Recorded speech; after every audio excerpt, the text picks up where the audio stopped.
Right మాట్లాడదాం ఒకసారి మనం లక్ష్మణ్ గారి వాయిస్ తీసుకుందాం. లక్ష్మణ్ గారు, చాలా సుదీర్ఘ అనుభవం ఉంది కాంగ్రెస్ పార్టీలో. ఏం జరుగుతుంది, ఏంటి, ఎప్పుడు, ఏ విధంగా ముఖ్యమంత్రులు మారారో కూడా మీకు తెలుసు. ఇప్పుడు ఢిల్లీకి బట్టి అది రాజకీయాల్లోకి రాబోతున్నారా, లేదంటే జాతీయ రాజకీయాల్లోకి ఆయన వెళ్ళబోతున్నారా, లేదంటే ఇక్కడ అధికార మార్పు కోసమా, ఏంటి అసలు ఈ ఊహాగానాలను ఎందుకు కాంగ్రెస్ లో వినిపిస్తాయి ఎప్పుడు? అంటే కాంగ్రెస్ పార్టీలో ఎప్పుడు ఊహాగానాలు నడుస్తూనే ఉంటాయి. కాకపోతే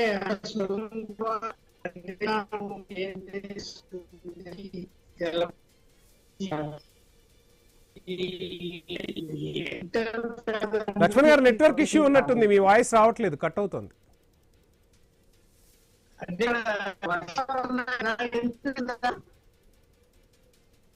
ఇప్పుడు వినిపిస్తుండదా? Yeah please continue sir. ఈ కాంగ్రెస్ పార్టీలో ఈ అంతర్గత గాథ ఉండడం కొత్త అయితే కాదు. ఎప్పటి నుంచో చూస్తున్నా, చెన్నారెడ్డి టైం నుంచి ఈ వివాదాలన్నీ ఉన్నవి. అంత మాత్రాన ఏ ముఖ్యమంత్రినే మార్చేస్తారు అనేది కరెక్ట్ అయితే కాదు. బట్టీని సీఎం చేస్తారు అన్నది అయితే కరెక్ట్ కాదు. కాకపోతే ఏంటంటే బట్టి గారి మీద ఫైనాన్స్ సంబంధి ఆయన దగ్గరే ఉంది కాబట్టి ఈ బిల్లులు చెల్లింపు విషయంలో చాలా ఆరోపణలు ఉన్నాయి. ఉన్నప్పుడు ఏమవుతుంది, శృతి మించి ఆరోపణలు ఉన్నప్పుడు జోక్యం చేసుకోవాలి, అధిష్టానం చేసుకోవాలి.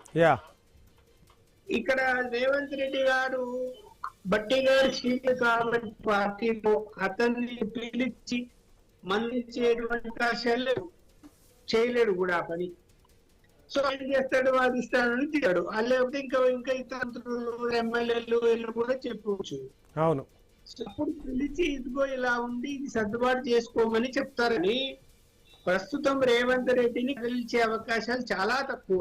ఎందుకంటే ఆయన అధిష్టానానికి లాయల్టీ ఉంటున్నాడు. అలాగే రాష్ట్రం నడిపించే విషయంలో చాలా గట్టిగా తను నిర్ణయాలు తీసుకొని ఒక కమ్యూనిటీకి సరిగా పనిచేస్తాడు. మీకు ముఖ్యమంత్రి కాదు, అందువల్ల ఎందుకు ఆయన మారుస్తాడు?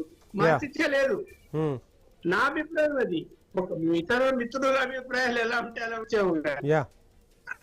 అందువల్ల ఇక్కడ ముందుగానే జాతీయ కాంగ్రెస్ పార్టీ బలహీనపడింది. 3 రాష్ట్రాలు ఇలా వచ్చింది తప్ప పార్టీ మార్చుకుంటే కథలో మారే ఎందుకు మార్చి అన్నది అక్కడ పెద్ద పరిస్థితులు ఉన్నాయి. ఆ సిద్ధరామయ్య నేను రాజకీయాలు లేదని చెప్పాడు, నాకు ఆశయం అన్నాడు. అందువలన అంత సులభంగా ఈ మార్పు అనేది జరిగే అవకాశం తక్కువే అని నేను అనుకుంటున్నాను. ఇంకా అధిష్టానం పిలుంది అంటే రకరకాల కారణాలు ఉంటాయి. ఈ ఆరోపణలు పిలుస్తారు కదా.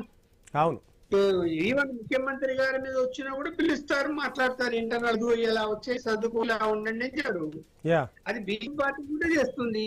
జాతీయ పార్టీ అన్నాక ప్రాంతీయ పార్టీలు ఇక్కడ లోకల్ వాళ్ళ అధ్యక్ష చేతిలో ఉంటారు కాబట్టి పిలుచుకుంటారు, మాట్లాడుకుంటారు. జాతీయ పార్టీ కదా.